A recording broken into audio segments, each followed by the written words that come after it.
Salut tout le monde, j'espère que vous allez bien. On se retrouve aujourd'hui un peu en retard pour parler des sorties livresques du mois d'août. Donc j'ai noté plusieurs sorties, je vais pas vous parler de toutes les sorties du mois parce que rentrée littéraire oblige, il y en a tellement que c'est pas possible. Certains que j'ai déjà en ma possession, etc., dont je vais pas vous parler dans les sorties puisque vous allez les voir vraiment très bientôt en point lecture. D'autres que j'ai mais que je vais quand même vous montrer parce que j'ai envie de vous les montrer, soit parce que je les ai déjà genre trop adorés, ou parce que ce sont ceux qui m'attirent le plus. Voilà. Donc on commence tout de suite. La première sortie, il s'agit du Mur des apparences de Gladys Constant aux éditions Rouergue dans la collection Dos à Dos. Je vous ai déjà vanté je ne sais combien de fois les mérites de cette collection chez Rouergue, qui pour moi est pour l'instant une des meilleures que j'ai pu découvrir dans la littérature adolescente, parce que je trouve que les sujets sont divinement bien traités à chaque fois. Ils ont vraiment une très belle ligne éditoriale. J'avais beaucoup aimé le dernier livre de Gladys Constant qui parlait un peu de la folie, etc. Je l'avais trouvé super bien. Du coup forcément quand j'ai vu ce titre là, je n'ai pas pu m'empêcher de me dire ça c'est une sortie à ne surtout pas louper. On va suivre Justine qui n'est pas harcelée mais un petit peu embêtée au lycée, c'est franchement pas la plus populaire. Et tout va changer le jour où Margot, qui elle pour le coup est l'adolescente la plus populaire du lycée, va se suicider. Et à partir de là, tout ce qui fait apparence et écran au niveau de la vie des adolescents va exploser quand on va comprendre pourquoi Margot s'est suicidée et ce qui se passe réellement dans ce lycée, ou en tout cas dans les lycées. À chaque fois j'ai peur quand j'entame un livre de Gladys Constant parce qu'ils sont très courts, mais elle m'a déjà prouvé à plusieurs reprises que la longueur ne fait pas le bonheur. Je sais pas d'où je sors ça, mais voilà. Et du coup, j'ai qu'une hâte de lire ce livre, et d'ailleurs pour vous confier un petit secret, dès que j'éteins la caméra, en fait, je lis ce livre. On peut aussi noter à la même date la sortie de H Princess, de je ne sais pas qui parce que j'ai oublié de noter le nom, je fais bien mon taf moi encore. Et je pense que j'ai pas vraiment besoin de vous en parler, tout le monde en a parlé, il y en a plein qui l'ont reçu au début de l'été. Je sais juste que voilà, c'est de la fantaisie au sens américain du terme. L'histoire d'une princesse qui n'a plus son trône, qu'on a catalogué comme la princesse de cendre, mais qui je pense va vouloir, grâce à je sais pas qui et je sais pas comment, récupérer son trône. À mon avis c'est un truc dans ce genre là, ça a l'air plutôt pas mal, je suis très tentée par ce livre. Sort également La fille d'avril d'Annelise Hurty aux éditions Casterman. J'aime énormément cette autrice, elle fait toujours de très bons livres, enfin d'après moi hein, en tout cas.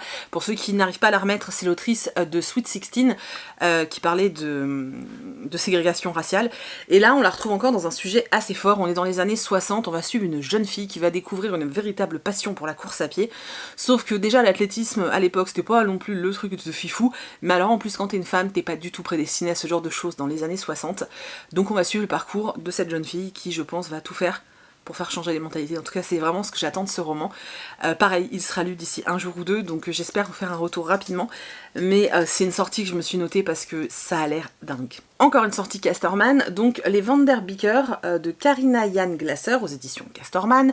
Là on suit une famille en fait, et je crois qu'ils vont être menacés d'expulsion et que les enfants vont tout faire pour éviter cela. Alors je crois que c'est ça, le livre est très beau, vous savez ça fait un effet vieux papier, c'est vraiment très joli, et pareil j'ai très envie de le lire, et j'adore vous savez ces genres de couvertures où on voit des personnages aux fenêtres. Oui, ça peut paraître bête. Et toujours ce jour-là sort Bergère guerrière de Jonathan Garnier et Amélie Fléché. J'adore la couverture, elle est trop belle. Je vais pas trop vous parler de cette BD parce que je l'ai pas lue, et voilà, je viens juste de recevoir le tome 1 aujourd'hui, donc je veux pas me spoiler. Je suis désolée pour ceux que ça embête, mais je vous laisse dans la barre d'infos ce qu'il faut. En tout cas, c'est une BD qui a l'air très prometteuse, franchement le tome 1 a des très bons retours. Et j'avoue que je m'étais déjà noté la sortie du tome 1, donc forcément je m'étais noté aussi la sortie du tome 2. Donc voilà. Le lendemain sort chez Pocket Jeunesse Le Ruban Rouge de Lucy Adlington.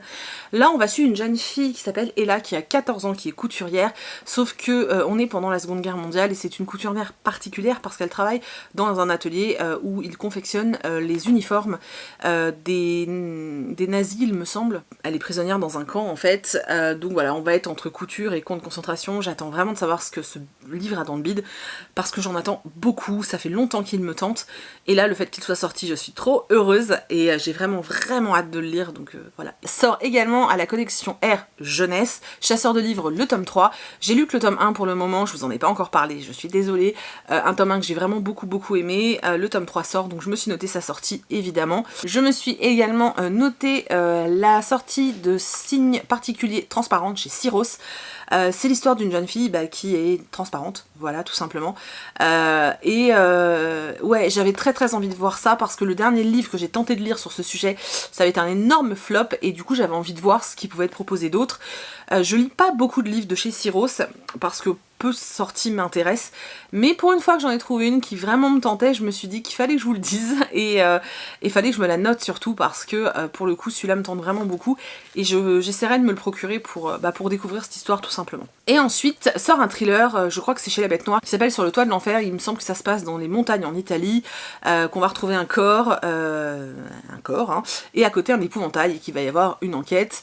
Ça avait l'air, le résumé que moi je vous en fais, ça a pas l'air de vendre du rêve. Bon, en même temps, est-ce qu'un thriller vend du rêve? Je ne sais pas. Bah ouais, il me fait vachement envie en fait. Voilà, maintenant que je me suis relancée dans le thriller, bah il me fait vachement envie. On avance un peu dans le mois et le 11 septembre sort Terre de brume de Cindy Van Wilder aux éditions Rajo. J'ai déjà eu la chance de le recevoir et j'ai eu la chance également de déjà le lire. Je l'ai terminé aujourd'hui, je l'ai adoré. C'est pas un coup de cœur mais je l'ai adoré. C'est un bel univers fantasy jeunesse. Par contre je rappelle bien que c'est de la jeunesse et pas du young adult parce que les attentes sont pas les mêmes hein, au niveau de la lecture. Donc il faut le prendre comme tel parce que forcément c'est un peu plus rapide que dans de la littérature young adult ou adulte. Mais j'ai passé un super moment, des héroïnes très fortes et badass. Un univers un peu angoissant, je verrai plus le brouillard de la même façon, je dois le dire quand même. La plume de Cindy, même si elle est un peu moins travaillée du fait que ce soit de la jeunesse. Mais j'ai passé un super moment. Ah, puis de toute façon, vous savez à quel point j'aime cette autrice, donc voilà. Après, forcément, celui-ci, c'était le truc à ne surtout pas louper, le tome 4 de Red Rising de Pierce Brown. Alors, je peux pas du tout vous dire de quoi ça parle, c'est un tome 4, je vous spoilerai tout le reste, et je préfère pas résumer même le tome 1, parce qu'en fait, je ne me souviens plus quand ça se termine en fait au niveau du tome 1 et du coup je risquerais de vous dévoiler des choses du tome 2 ou de la fin du tome 1, enfin bon bref. En tout cas c'est un univers hyper riche, des livres que je mets toujours une éternité à lire parce que c'est très très riche. Mais c'était tellement bien, franchement c'est trop bien. Je m'étais gardé le tome 3 de secours le temps que le 4 arrive, donc je lis le 3 et j'attaque le 4 quand il sera à la maison, même si va falloir après que j'attende la suite, voilà. Mais pour moi, Red Rising, ça reste une valeur sûre et c'est vraiment une saga que j'adore, donc voilà, cette sortie ne pouvait que me mettre en joie. Et ensuite, chez Milan, il me semble, sort un livre qui s'appelle Réfugié de Alan Gratz, c'est ça. Alors, tout ce que je sais de ce livre, c'est qu'on parle de réfugiés à 3 époques différentes. Il me semble qu'il y en a un pendant la Seconde Guerre mondiale et les 2 autres, je sais plus, mais c'est vraiment 3 histoires à des moments différents. Et en fait, je suis très curieuse de savoir si on va juste traiter ces 3 cas entre guillemets séparément ou si on va faire un vrai lien entre eux. Est-ce qu'on va nous ajouter un peu de fantastique pour mêler les 3 histoires, ou est-ce que ça va juste être 3 histoires qu'on va mettre en parallèle? Je ne sais pas, en tout cas ce livre m'intrigue à un point inimaginable. Je crois que de tous ceux que je vous cite, c'est un de ceux qui m'intrigue le plus. C'est pas celui qui me fait le plus envie, mais c'est celui qui m'intrigue le plus, et en fait j'arrête pas de relire le résumé en me disant non, lis pas trop, va pas jusqu'au bout, tu vas te spoiler et tout, mais en même temps je suis super intriguée et je pense que je vais assez rapidement sauter sur ce titre parce que ouais, je suis vraiment très curieuse en fait. Le lendemain sort Les Mystères de la Rispem, le tome 3. Enfin, je sais pas pourquoi, j'ai l'impression que ça fait une éternité que j'attends, j'aime tellement cette saga, j'ai eu un énorme coup de cœur pour le tome 1, j'ai été à la limite du coup de cœur pour le tome 2 et je n'en pouvais plus, d'ailleurs ils sont dans mon dos là, je n'en pouvais plus d'attendre et là le tome 3 arrive enfin, je suis comme une dingue. C'est le genre, c'est un peu comme Terre de brume en fait de Cindy, c'est-à-dire que quand il va arriver à la maison, je lâche tout ce que j'ai et je le lis, voilà, c'est Les Mystères de la Rispem quoi, j'adore cette saga, j'aime l'univers complètement barré, j'adore, voilà, moi j'adore et je veux connaître la suite. C'est des romans qui se lisent ultra vite, qui sont assez courts. Là par contre je peux vous dire, hein, c'est de Lucie Pierre-Apajot et ça sera édité aux éditions Gallimard. Et si vous ne connaissez pas encore cette saga, mais qu'est-ce que vous attendez? Essayez au moins le tome 1 les gars. C'est particulier, je suis sûre que tout le monde ne peut pas accrocher, mais vraiment il faut essayer. Parce que c'est quand même une petite pépite quoi. Il y a aussi un livre qui sort ce jour-là de Jean-Luc Marcastel qui s'appelle Le Retour de la Bête. Alors je me souviens plus en détail du résumé, par contre ce que je peux vous dire c'est qu'il y a une histoire de la bête du Gévaudan. Voilà, alors déjà j'aime beaucoup ce que fait Jean-Luc Marcastel en jeunesse, mais alors en plus là on me parle de la bête du Gévaudan, c'est bon, moi on m'a happé. Voilà, c'est dans la collection Étincelle, alors je sais plus chez qui c'est, je me demande si c'est pas chez Gulfstream. Voilà, en tout cas c'est pareil, un nouveau Jean-Luc Marcastel, moi je note, c'était évident en fait. Le même jour sort Shade of Light de V. Schwab. Je crois que beaucoup l'attendent ce tome-là. Moi je ne voulais pas, comme d'habitude, lire le tome 2 tant que je n'avais pas de date pour le tome 3. Donc je suis très contente que la couve est encore à tomber par terre. C'est un univers qui est assez riche, j'ai beaucoup aimé le tome 1. Apparemment le tome 2 est encore meilleur, donc je dois le lire bientôt, donc j'ai hâte, je dois vous avouer. Mais voilà, c'est une sortie qu'on pouvait pas ne pas noter, donc qui sort chez Lumen bien sûr. Chez Lumen sort également Les Entremondes de Sean Isley. Alors si je me souviens bien de l'histoire, on est dans un univers où il y a des portes dans les librairies et les musées il me semble, enfin dans les bibliothèques et dans les musées, pour accéder à d'autres mondes, donc il y a quand même un monde de magie, etc. Ça avait l'air dingue en fait, ça avait l'air complètement dingue, c'est de la jeunesse, la couve est à se taper le cul par terre. Et celui-là, par contre, je suis sûre de l'acheter. Je vais essayer de résister un peu parce que j'ai tellement de choses à lire que je me dis que voilà, même si je l'achète le mois d'après, il sera toujours là en fait. Faut que j'arrive à me rentrer ça dans la tête moi. Mais surtout que c'est mon anniversaire le mois d'après, donc je pourrais attendre. Mais je sais pas, voilà. Mais en tout cas, celui-là me fait super envie. Voilà. Donc Lumen, ils ont 2 belles sorties au mois de septembre. Le 13 sort La Coupure de Fiona Barton aux éditions Fleuve Noir. C'est un thriller, j'avoue que pour les thrillers je lis très peu les résumés, je les lis en diagonale pour vérifier que c'est pas un truc hyper gore avec des viols et tout parce que je supporte pas ça. Là c'était pas le cas, d'après ce que je me souviens. Oui, bah on découvre le corps d'un bébé sur un chantier, voilà, bon bref. Donc j'ai hâte de me plonger dedans, je vous laisse tout en barre d'infos si ça vous intéresse, mais je vais pas relire le résumé, je suis désolée parce que j'ai peur de me spoiler. Le 14 sort Emma et Capucine, le tome 3, qui est une BD jeunesse que je trouve super choupi, qui parle de petites filles qui sont passionnées de danse, qui veulent intégrer une grande école de danse. Seule l'une des deux va y arriver et l'autre va devoir changer un petit peu de direction. C'est très mignon, les dessins sont tout choupinous et tout, enfin j'aime beaucoup, donc je suis très contente que le tome 3 sorte. Le 19 sort Le Dernier Magicien de Lisa Maxwell chez Casterman, que j'ai déjà lu, que j'ai dévoré en prenant mon temps en fait, que j'ai surkiffé, j'ai adoré, l'univers est hyper complexe, c'est super riche, les personnages sont hyper attachants, hyper forts, j'ai adoré, voilà, j'ai adoré, j'adore le fait que l'autrice prenne son temps pour nous placer bien dans l'histoire, mais du coup c'est totalement immersif parce que ça a beau être long à lire, on a quand même envie d'y revenir tout le temps, et puis surtout, comme ça prend son temps, nous aussi on prend notre temps quoi, et on est complètement dedans, et j'ai ressenti un profond manque quand je l'ai terminé, voilà. Donc si vous hésitiez encore, le même jour sort le tome 2 du manga Artiste, vous savez c'est ce jeune homme qui rêve d'être cuisinier, je peux pas trop vous en dire sans vous spoiler le tome 1, en tout cas moi j'ai beaucoup aimé le tome 2, j'attends de voir la suite pour voir justement parce que pour moi c'est un manga prometteur, donc en fait j'attends de voir ce qu'on me donne ensuite pour vraiment voir en fait si remplit ses promesses quoi, tout simplement. Ensuite on passe au 20 où sort un livre que j'attends depuis 1 an, mais c'est un truc de ouf, Les Aventures de Sherlock Holmes, le tome 3. Vous avez, ils sont là, hop, le tome 1 et 2, j'adore cette saga, le tome 2 était un peu en dessous et partait un peu dans tous les sens, mais j'attends beaucoup du tome 3, et puis bon c'est Sherlock Holmes, enfin une réécriture, puisque là on suit la descendance de Holmes et Watson, mais voilà je trouvais ça cool que dans la famille Holmes on suive une fille, et que dans la famille Watson on suive un jeune homme. Moi j'aime beaucoup, c'est des sagas auxquelles je suis beaucoup attachée, et voilà, j'ai hâte d'avoir le tome 3 entre les mains. Mais j'ai vraiment hâte en fait d'avoir le tome 3 entre les mains. Sort aussi un nouveau livre de Sarah Cohen-Scully, donc qui s'appelle Orphelin 88. Il me semble qu'on va parler d'enfants rescapés. Alors je sais pas s'ils sont rescapés d'un camp ou s'ils sont rescapés des endroits où on faisait des tests. J'ai pas tout... En fait j'ai lu le résumé en diagonale de peur de me spoiler.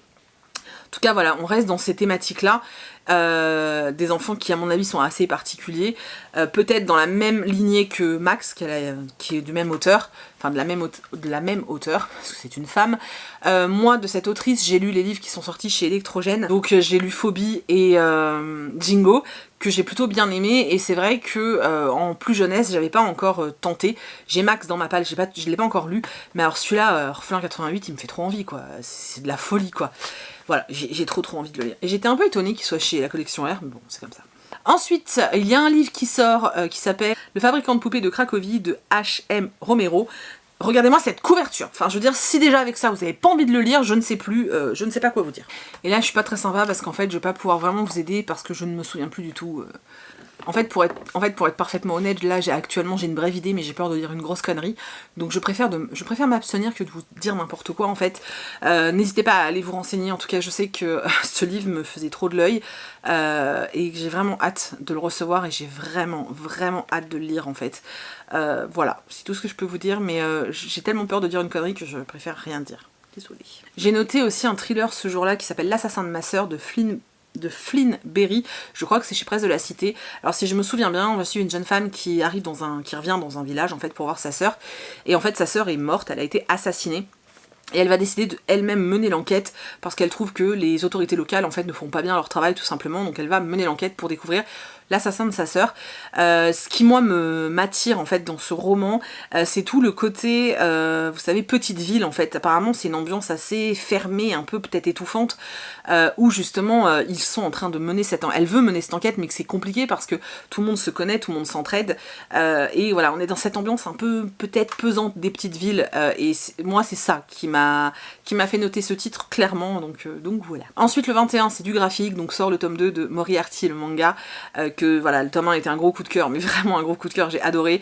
J'attends le tome 2 depuis que j'ai fini le tome 1, voilà, donc je peux pas vous en dire plus. Je vous ai déjà parlé énormément du tome 1 en point lecture, donc n'hésitez pas à aller jeter un coup d'œil, et voilà, j'en peux plus d'attendre ce tome. Sort également Made in Abyss, le tome 3, je vous en ai parlé en long, en large et en travers sur Instagram, parce que je suis complètement amoureuse des planches de ce manga, je le trouve tellement beau, j'ai limite envie de photocopier des feuilles pour les foutre à mon mur, tellement c'est beau. Je trouve ça magnifique, et j'ai le tome 2. J'ai eu raison d'attendre un petit peu, voilà, le 3 va arriver, donc je vais pouvoir lire le 2 tranquillement, hein, à attendre. C'est-à-dire que quand j'ai fini le tome 1, j'ai couru en librairie acheter le tome 2, mais voilà. En tout cas, c'est vraiment un chouette manga.